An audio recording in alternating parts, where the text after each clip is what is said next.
வணக்கம். இன்று தை திங்கள் 6ஆம் நாள் புதன்கிழமை. இதழ் TNTRின் செய்திகளோடு கர்ணன் சின்னத்தம்பி. முதலில் தலைப்புச் செய்திகள். யாழில் வெள்ளைவானில் சென்ற கொள்ளை கும்பல் கத்திமுனையில் திருட்டு. இலங்கை இந்திய வெளியுறவு அமைச்சர்கள் சந்தித்து பேச்சு, தமிழர் விவகாரமும் ஆராயப்பட்டது. அமெரிக்காவின் ஹவாய் மாகாணத்தில் நேற்று இரவு அடையாளம் தெரியாத மர்ம பொருள் வானில் செல்போனில் படம் பிடித்த மக்கள். பைசர் தடுப்பூசி 2 தடவை ஏற்றிக்கொள்ளல் அவசியம், இல்லையேல் பலனில்லை. நோர்வே நிலச்சரிவு பகுதி மக்கள் பாதுகாப்பான இடங்களுக்கு மாற்றம், இடிபாட்டுக்குள் சிக்கியவர்களை மீட்பதில் வெகு சிரமம்.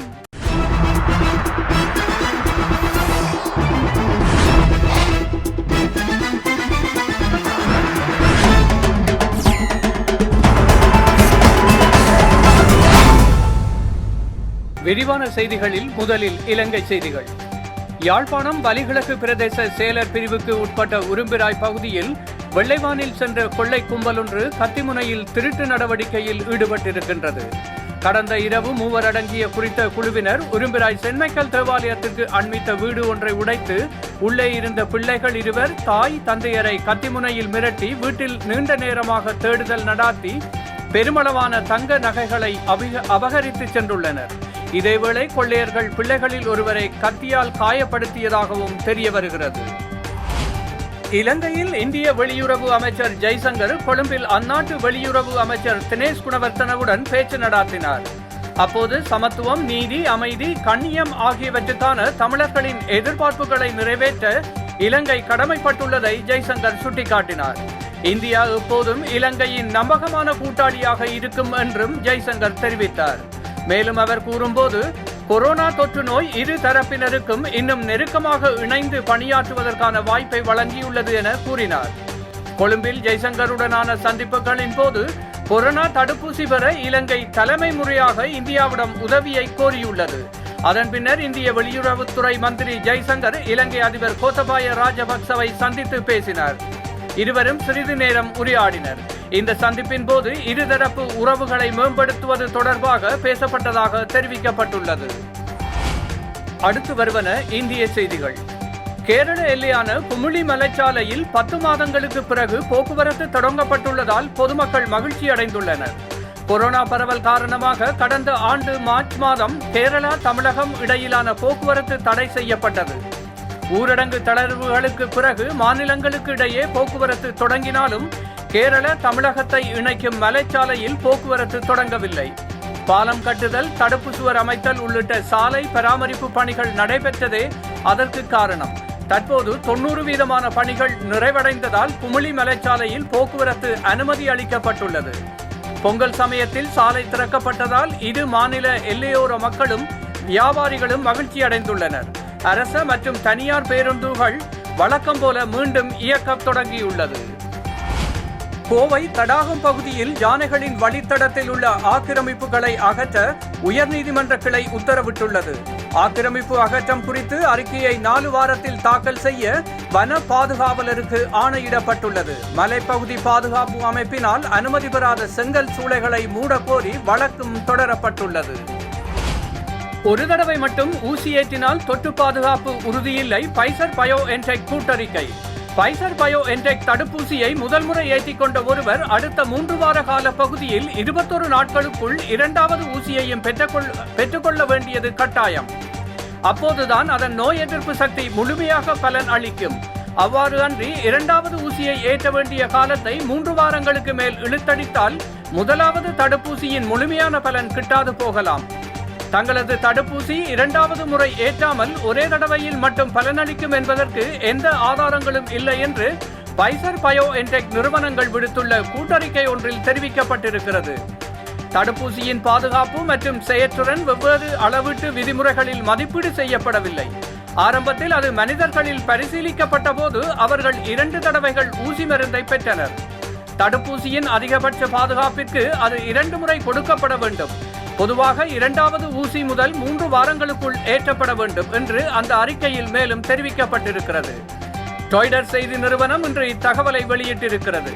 பல நாடுகளும் வைரஸ் பரவும் வேகத்துடன் போட்டி போட்டுக்கொண்டு தடுப்பூசி போடும் திட்டங்களை வேகமாக முன்னெடுக்க முயற்சிப்பதால் ஊசி மருந்துக்கு பற்றாக்குறை ஏற்படும் நிலை உருவாகி வருகிறது. தேவைக்கு ஏற்ப அவற்றை விநியோகிக்க முடியாமல் உற்பத்தி நிறுவனங்கள் ஓடி முழிக்கின்றன. இதனால் சில ஐரோப்பிய நாடுகள் தமது பிரஜைகளுக்கு இரண்டாவது ஊசி போட வேண்டிய திகதியை தத்தமது வசதிக்கு ஏற்ப இஷ்டத்துக்கு ஒத்திவைத்து வருகின்றன. டென்மார்க் 2 தடுப்பூசிகளுக்கு இடையிலான இடைவெளியை 6 வாரங்களாகவும் பிரித்தானியா 12 வாரங்களாகவும் அனுமதித்திருக்கின்றன. ஜெர்மனியும் மிக அதிகமானோருக்கு ஒரே தடவையில் ஊசி ஏற்றும் பணிகளை வேகமாக முன்னெடுக்க வேண்டி இருப்பதால் இரண்டாவது ஊசிக்கான கால இடைவெளியை நீடிப்பது குறித்து ஆராய்ந்து வருகிறது என்று தகவல்கள் வெளியாகியுள்ளன. இதேவேளை ஒரு நிறுவனத்தின் தடுப்பூசியை ஏற்றிய நபர் ஒருவருக்கு மற்றொரு உற்பத்தி நிறுவனத்தின் தடுப்பூசியை இரண்டாவது முறை ஏற்றுவது குறித்து அறிவியலாளர்கள் எச்சரிக்கை செய்துள்ளனர். ஒருவருக்கு மாறி மாறி இருவேறு வகை ஊசிகளை ஏற்றுவதை கண்டிப்பாக தவிர்க்குமாறு மருத்துவர்கள் அறிவுறுத்தல் விடுக்கப்பட்டிருக்கிறது. இந்த செய்திகளுக்காக நன்றி. குமாரதாசன் கார்த்திகேசு, பாரிஸ். இங்கிலாந்தில் பிரபலமான இங்கிலீஷ் பிரீமியர் லீக் கால்பந்து போட்டித் தொடரில் ஒரே வாரத்தில் 40 பேருக்கு கொரோனா தொற்று உறுதியாகியுள்ளது அதிர்வலைகளை உருவாக்கியுள்ளது.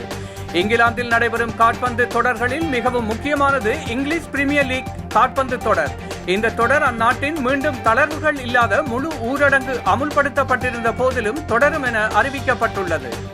இதனால் வீரர்களும் ரசிகர்களும் மகிழ்ச்சி அடைந்தாலும் புதுவகை கொரோனா வைரஸ் பாதிப்பு வீரர்களை உள்ளிட்டவர்களையும் தாக்கி வருவது ஒட்டுமொத்த விளையாட்டு நிர்வாகத்தையும் கவலையடைய செய்துள்ளது.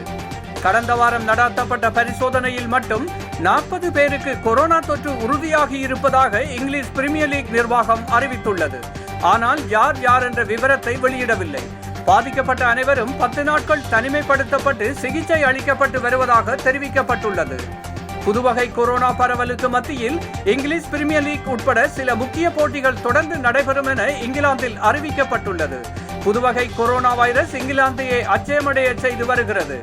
நேற்று முன்தினம் மட்டும் 58,784 பேருக்கு கொரோனா பாதிப்பு உறுதியாகியுள்ளது. இதனால் அந்நாட்டில் மீண்டும் தேசிய ஊரடங்கு அமுல்படுத்தப்பட்டு கடுமையான கட்டுப்பாடுகள் விதிக்கப்பட்டுள்ளன. மக்கள் வீட்டை விட்டு வெளியேற வேண்டாம் என எச்சரிக்கை விடுக்கப்பட்டுள்ளது.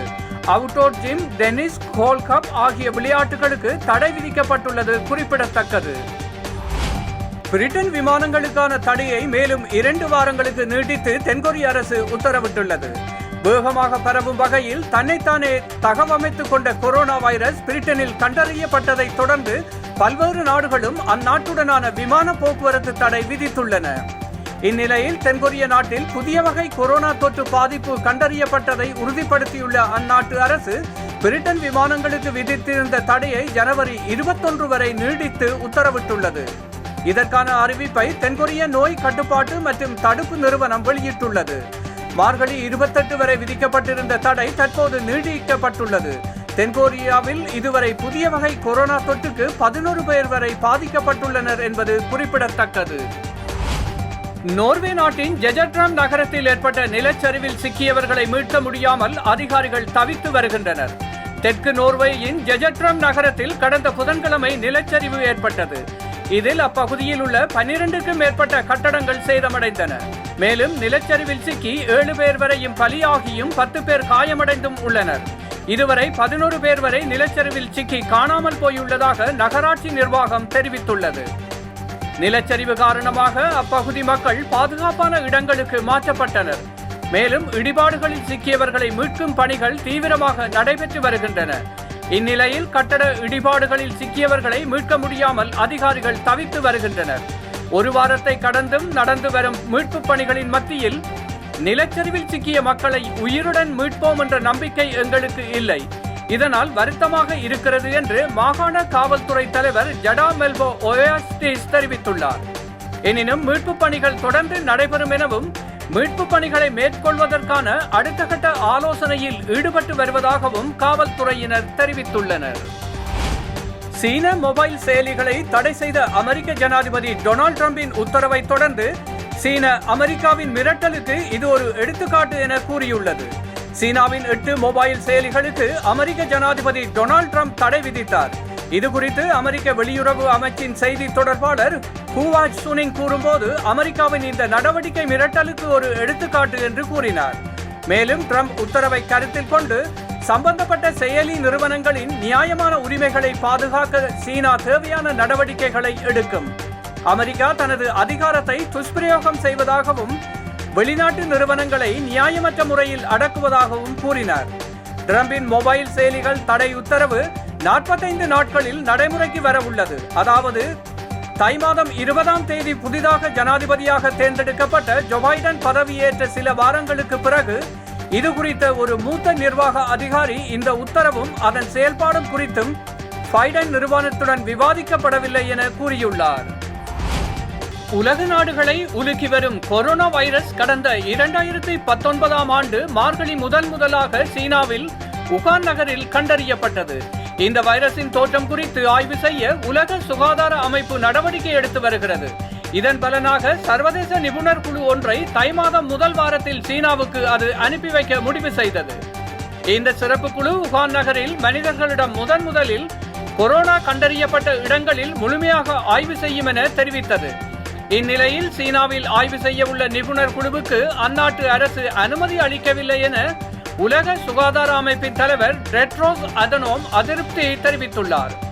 இது தொடர்பாக டெட்ரோஸ் அதனோம் வெளியிட்டுள்ள அறிக்கையில், சீனாவில் தோன்றிய கொரோனா வைரஸ் தொடர்பாக ஆய்வு செய்ய அங்கு நிபுணர் குழுவை அனுப்ப முடிவு செய்தோம். ஆனால் நிபுணர் குழுவுக்கு அனுமதி அளிக்காமல் சீன அரசு தாமதித்து வருவது மிகவும் ஏமாற்றம் அளிக்கிறது என்று அவர் மேலும் தெரிவித்தார். அமெரிக்காவின் ஹவாய் மாகாணத்தில் இரவு நேரத்தில் வானில் நீல நிறத்தில் பறந்து சென்ற பொருளால் மக்கள் அதிர்ச்சி அடைந்துள்ளனர். அமெரிக்காவின் ஹவாய் மாகாணத்தில் நேற்று இரவு அடையாளம் தெரியாத நீல நிற பொருள் ஒன்று பறந்து சென்றுள்ளது. இதை ஹவாயின் பல பகுதிகளில் இருந்தும் மக்கள் பலர் பார்த்த நிலையில் அதை சிலர் தங்களது செல்போன்களில் படம் பிடித்துள்ளனர். அந்த நீல நிறத்தில் இருந்தது பறக்கும் தட்டு எனவும் இது ஏலியன்களின் வேலை எனவும் வழக்கம் போல பேசி வருகின்றனர். இந்நிலையில் இது குறித்த ஒளிநாடாக்கள் சமூக வலைத்தளங்களில் பிரபல்யமாகி வருகின்றன.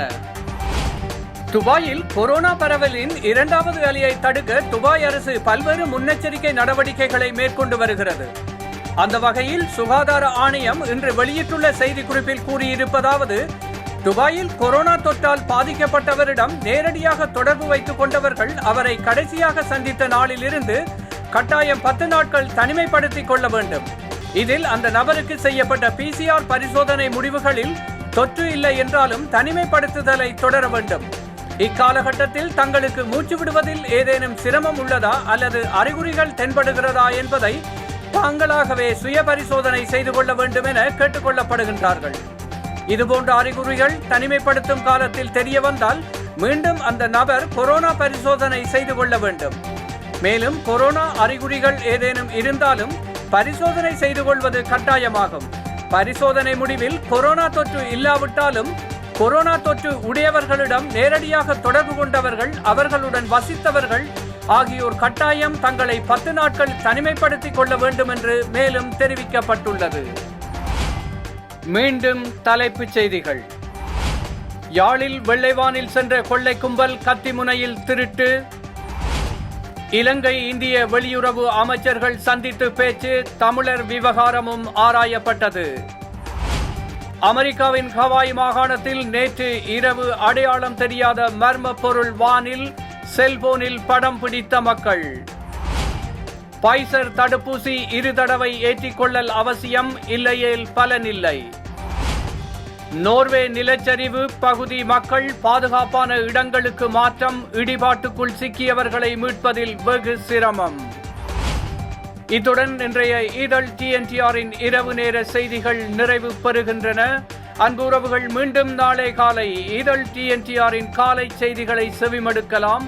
அதுவரை உங்களிடமிருந்து நன்றி கூறி விடை பெறுபவர் கர்ணன் சின்னத்தம்பி. நன்றி, வணக்கம்.